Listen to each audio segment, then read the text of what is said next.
Salut la compagnie, c'est Jules Melon et aujourd'hui dans un Ciné Critique, dans la Melon Mobile, je sors du cinéma où j'ai vu Nomadland, ce fameux film qui a reçu 3 Oscars, dont meilleure réalisation, meilleur film et meilleure actrice, encore une fois pour Frances McDormand qui campe le rôle principal. Métrage réalisé par Chloé Zhao, celle-là même qui va bientôt faire Les Éternels pour le MCU et qui avait déjà fait The Rider il y a quelques années que je n'ai pas vu. Au casting, aux côtés de Frances McDormand, à part David Strathairn, voilà, j'ai mal lu mais voilà, je garde comme ça, eh bien il n'y a que des actrices, acteurs amateurs qui jouent quasiment leur propre rôle, à peu de choses près, puisque c'est un film adapté d'un roman écrit par Jessica Bruder et qui raconte l'histoire de ces nomades qui vivent aux États-Unis, et il y a un côté clairement documentaire dans le métrage, vraiment. Et on va suivre les aventures, si on peut dire ça comme ça, de Fern, joué par Frances McDormand, qui en 2011 vient de tout perdre. Son mari déjà, parce que il est mort malheureusement, mais aussi son travail, sa maison et carrément sa ville, puisque là où elle travaillait et là où elle vivait, Empire, ça a été hypothéqué, bref, ville fantôme suite à la crise économique de 2008. Voilà, quelques années ils ont essayé de subsister, puis après, hop, banqueroute totale, et tous les gens là-bas ont été obligés de partir. Et elle, en plus, vivant ce deuil-là, elle n'a jamais réussi à se recaser, pas forcément par choix non plus, puisque crise économique oblige, trouver des petits boulots c'est pas facile, et donc elle parcourt l'Amérique, quelques semaines par-ci, quelques semaines par-là, dans son van, pas une caravane, un van où elle vit, etc. Et puis elle va travailler pour Amazon, puis après plus tard dans les Badlands, etc. Plusieurs rôles comme ça. Et donc oui, c'est l'histoire vraie de plusieurs personnes comme elle. Et ce qui est intéressant donc, c'est que dans le film, il y a vraiment ces vrais nomades qui interagissent, peut-être déjà qui jouaient leur rôle dans le bouquin, je ne sais pas. Et oui, c'est un drame, voilà, qui emprunte les codes du western par moment, mais ce n'en est pas un, c'est juste par rapport au paysage parcouru. Alors, vous voyez là, tel que je suis, oui, ce film m'a bouleversé, et ça s'entend peut-être. Bref, c'est très contemplatif, naturaliste, et surtout posé, et c'est beau, et vraiment prenant à la fois. J'ai beaucoup aimé ce film. Il y a peut-être des petites longueurs par moment, mais elles sont toutes justifiées par rapport au parcours du personnage principal et de toutes ces personnes qu'elle rencontre.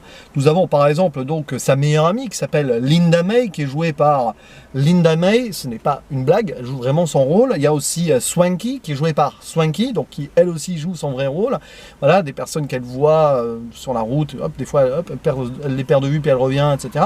Et puis elle va aussi rencontrer un certain Dave, joué par David Strathairn. J'ai du mal avec son nom, mais il fait chaud aussi en même temps. Et voilà, et ils vont essayer de se rapprocher et tout. Mais ce qui est intéressant, c'est que malgré tout ce qui peut se passer, Fern, elle est très sympa avec les gens, elle aide beaucoup et tout. Elle refuse, elle, d'être assistée. Elle refuse même de se reposer quelque part. Voilà. Elle ne peut plus vraiment devenir sédentaire à nouveau, même si elle le pourrait. Et c'est terrible parce qu'on navigue dans le métrage entre moments, on va dire, amicaux, tout ça, où il y a comme une nouvelle famille qui se crée autour de Peter, qui joue lui aussi son propre rôle. D'ailleurs, Peter Spears, qui ressemble à une sorte de Père Noël, voilà, qui aide les gens. Voilà, c'est ça. En plus, le film commence autour de Noël. Donc, famille de nomades et tout, mais en même temps, elle a besoin aussi de se poser, elle contemple ce qui se passe autour, de réfléchir seule. Voilà, ce film, on va dire, passe de l'un à l'autre, compagnie, solitude, solitude, compagnie, mais elle est toujours seule dans son esprit par rapport à son passé, parce que finalement, le deuil de la perte de son mari, elle ne l'a jamais véritablement fait. On voit qu'il y avait quelque chose de très fort entre les deux, enfin, on le sent, et puis son travail, tout ça. Et maintenant, voilà, elle continue son petit bonhomme de chemin, elle aime aussi se rendre utile, mais après tout, quelle est la vie qu'elle doit mener maintenant? Et c'est un film qui questionne profondément sur deux choses. L'histoire de l'Amérique à l'époque, voilà, fin des années 2000, donc 2008 et les années d'après, grosse crise économique, catastrophe, beaucoup de gens ont tout perdu, y compris même sur le plan familial, c'est un petit peu de ça dont ça parle, mais aussi sur la question du sens de la vie. Quel sens donner à sa vie quand on n'a supposément plus rien? Et quand tu vois ça, tu te redéfinis tes propres priorités toi-même. Voilà, moi je ne suis pas dans cet état-là, heureusement. Après, voilà, des fois on peut se poser des questions sur ce qu'on va faire, sur ce qu'on est en train de faire en ce moment dans notre vie. Et ce film-là, il y a une portée philosophique qui te fait, toi, voilà, ça t'oblige à te remettre peut-être en question sur certaines choses ou pas, mais du moins à réfléchir toi-même sur ce qu'est l'existence, ce qu'elle pourrait être des prochaines années. Et si jamais on subissait un truc comme ça, voilà.